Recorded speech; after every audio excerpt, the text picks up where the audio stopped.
Excellencies, we thank former President Michel Pandor, Special Envoy of the Secretary General for Burundi, and Ambassador Nyong'oba, Chairperson of the Burundi Configuration of the Peace-Building Commission, for their insightful briefings on the evolving situation in Burundi and for their unwavering commitment to the process. South Africa takes this opportunity to express our sincere gratitude to the Secretary General Special Envoy for Burundi for his tireless efforts in leading the United Nations supported role for the East African community-led inter-Burundian dialogue.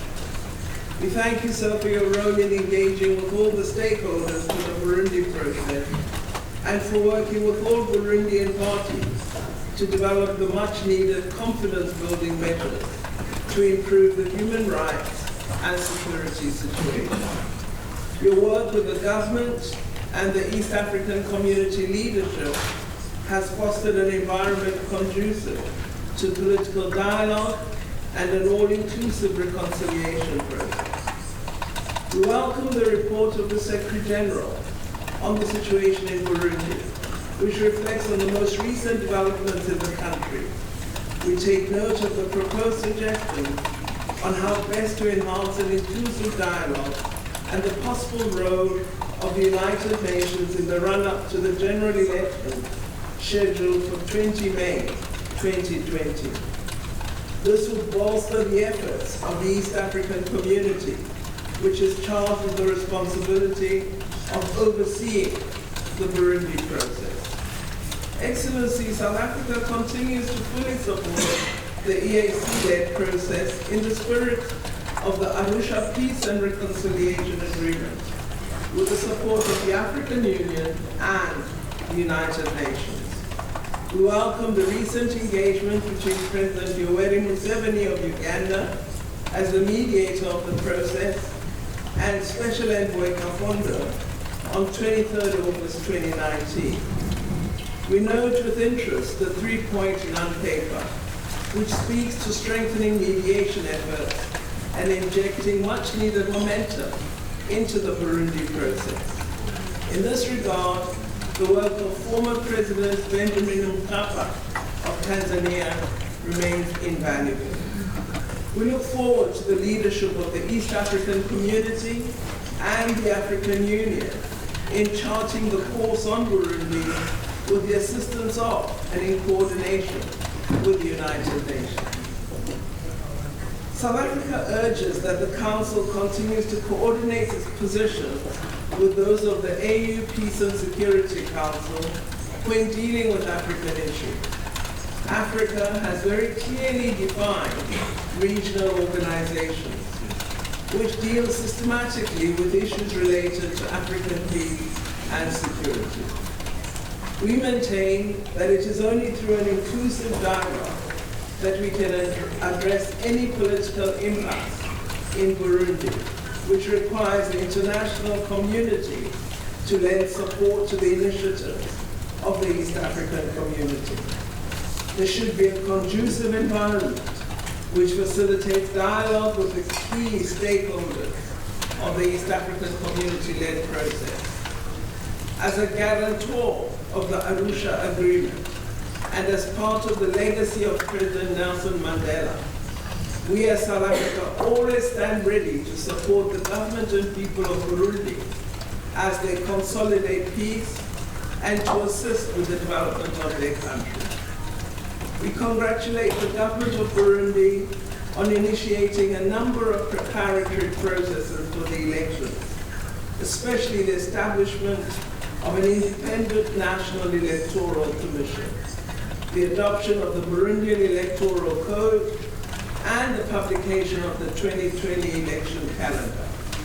Furthermore, the establishment of new political parties and the decision by the government to establish nationwide mixed committees to include the youth from all political parties in a bid to avoid election-related violence is to be commended.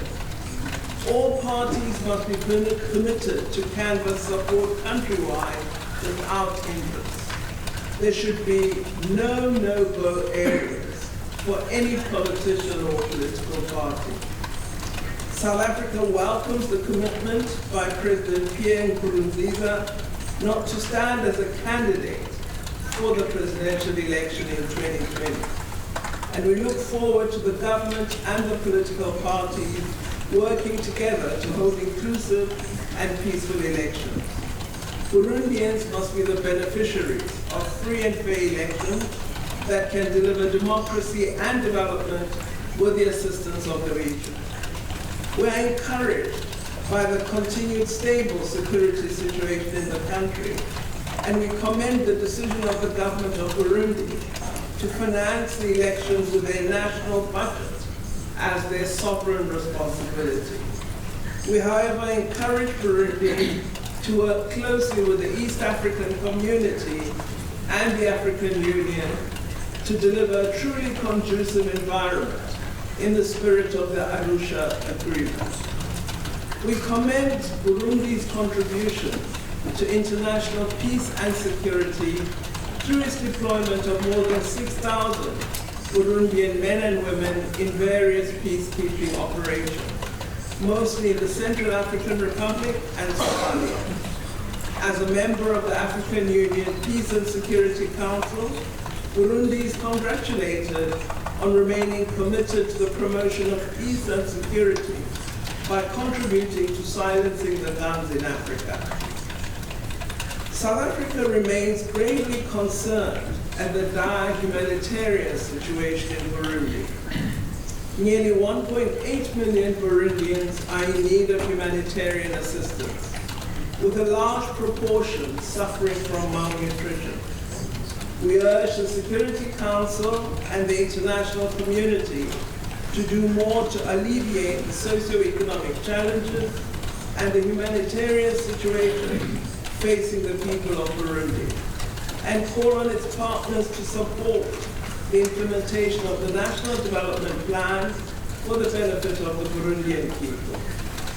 We are encouraged by the ongoing voluntary repatriation of Burundian refugees, which since September 2017 has seen the voluntary repatriation of 78,000 refugees to Burundi. The increased return is a manifestation of a return to peace and stability in the country, and we call on the international community to provide assistance for their repatriation and reintegration, as the humanitarian response plan continues to remain severely underfunded. In conclusion, we appeal to the Security Council and the international community to support the government of Burundi and the East African Community mediation process to lay the foundation for an environment that is conducive to the holding of democratic elections, to support a peaceful transfer of power in order to ensure peace and stability beyond 2020.